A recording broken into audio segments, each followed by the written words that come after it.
kami memperkenalkan diri. Saya Liza Lazara, absen 4. Saya Ulas Septiania, absen 35.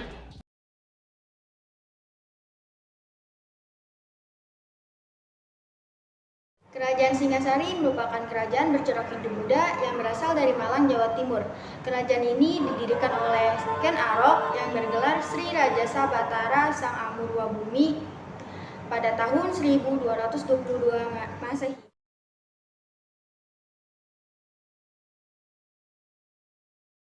Ken Arok adalah pendiri sekaligus raja pertama kerajaan Singasari. Dalam kitab Prataton disebut bahwa dia adalah anak Dewa Brahma yang lahir dari seorang wanita desa Pengungkur selatan Gunung Kawi.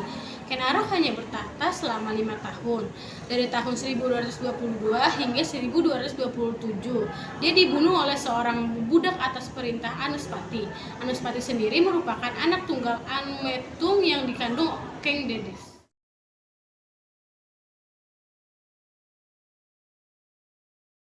Kerajaan Singasari mencapai masa kejayaan pada masa pemerintahan Kartanegara. Kartanegara dikenal sebagai raja yang menginginkan penyatuan Nusantara di bawah Kerajaan Singasari. Selain memperluas wilayah, Kartanegara juga mengembangkan perdagangan dan pelayaran. Komoditas ekspor Singasari diantaranya beras, emas, kayu cendana, dan rempah-rempah. Penguasaan jalur dari Selat Malaka hingga Kepulauan Maluku menjadi bukti kebesaran Kerajaan Singasari.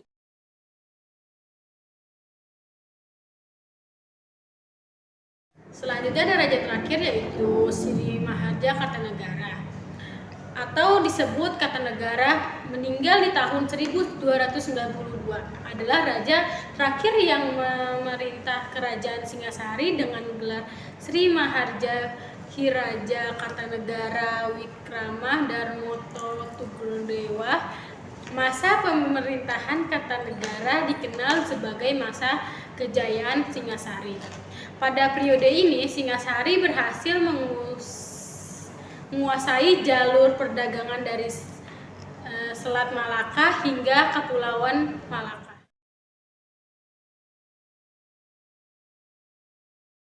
Peninggalan dari Kerajaan Singasari. Yang pertama ada Prasasti Singasari. Prasasti Singasari sengaja ditulis untuk mengenang pembangunan candi pemakaman di bawah pimpinan Gajah Mada. Yang kedua ada Prasasti Warare. Prasasti Warare isinya berupa penghormatan untuk Raja Kartanegara yang oleh keturunannya dianggap telah mencapai derajat jin atau Buddha Agung. Yang ketiga ada Candi Kidal. Candi Kidal adalah salah satu peninggalan Kerajaan Singasari yang dibangun sebagai bentuk penghormatan atas jasa Anusapati.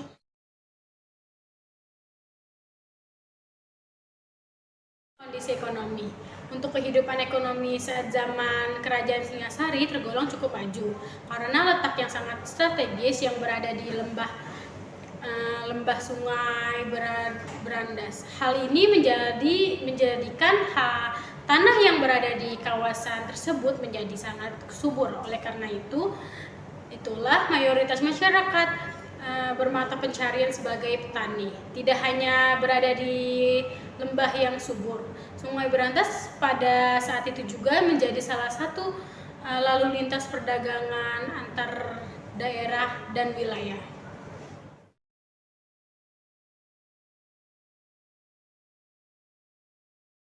Tujuan persahabatan Singasari dengan Raja Campa adalah untuk memperkuat kedudukan Kerajaan Singasari dan menahan perluasan kekuasaan bangsa Mongol yang dipimpin oleh Kublai Khan.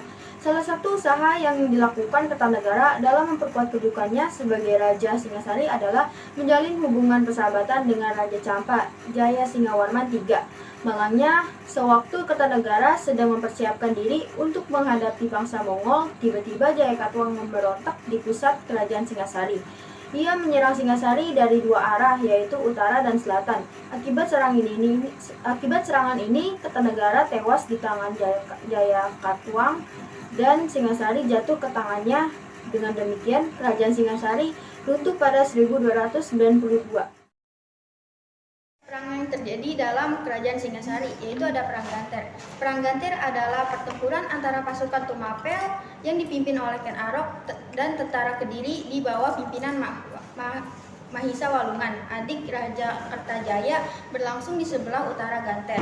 Tidak membutuhkan waktu lama bagi Ken Arok untuk mendesak tentara Kediri dan membunuh Waisa Walungan bersama menterinya yang bernama Gubar Baleman. Kitab Negara Kertagama memberikan keterangan bahwa kerajaan Kediri runtuh pada 1222 Masehi. Dengan kemenangan Ken Arok, maka berakhirlah masa kekuasaan Wangsa Isyana setelah memerintah selama 3 abad. Akan tetapi negara Kertagama maupun para raton sama-sama menutupi bahwa Raja Kertajaya gugur dalam pertempuran.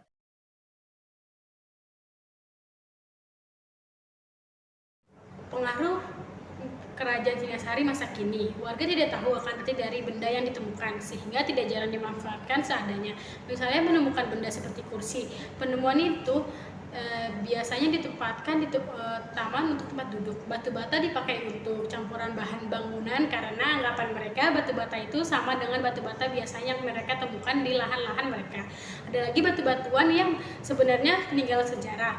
Namun karena ketidaktahuannya mereka, benda itu dipakai sebagai alat pot bunga atau pondasi rumah. Sekian dari kami, kurang lebihnya mohon maaf. Wassalamualaikum warahmatullahi wabarakatuh.